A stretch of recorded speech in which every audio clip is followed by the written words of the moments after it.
कोयटा में निगरां वजीर इत्तला जान अचकजई की प्रेस कॉन्फ्रेंस हुई। इस प्रेस कॉन्फ्रेंस में इनका कहना था कि गुमशुदा बलोचों की नौटंकी लगाने वाले अफराद भी बुरी तरह बेनकाब हो गए हैं। इस्लामाबाद में बलोच खवातीन का ड्रामा बुरी तरह फ्लॉप हो गया है। ये ड्रामा भारत में तैयार किया गया था। महारंग और इनकी हवारी खवातीन मजीद एक्सपोज हो गई हैं। इससे पहले भी धरना देने वाली खवातीन को मुज़ाकरात की पेशकश की गई थी। अलहदगी पसंद तंजीमों के अफराद ईरान में भारत से साजबाज करके पाकिस्तान के खिलाफ साजिशें कर रहे थे।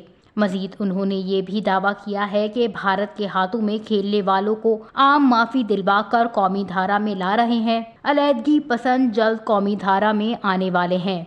जान अचकजई का मजीद कहना था कि फौज ने आर्मी चीफ की क़यादत में इस एक्शन से भारत की तखरीबकारी का नेटवर्क बेनकाब कर दिया। हम बार बार कह रहे थे कि मिसिंग पर्सन का मसला हल हो रहा है। पाकिस्तान और ख़ास तौर पर बलूचिस्तान में दुश्मन कुव्वतें अंदरूनी खलफिशार में नाकामी के बाद बैरूनी मुदाखलत की कोशिश कर रहे थे। इस बारे में मुसलसल कौम को आगाह करते रहे हैं। निगरां सूबाई वजीर इत्तलात का मजीद कहना था कि फौज ने पाकिस्तान की सलामती और खुद मुख्तारी को चैलेंज करने वाले अनासर को भरपूर जवाब दिया। हम हर जगह दुश्मन कुव्वतों का भरपूर मुकाबला करने की सलाहियत रखते हैं। ईरान ने भी पाकिस्तान के जवाबी हमले में तखरीबकारों के मारे जाने की तस्दीक की है।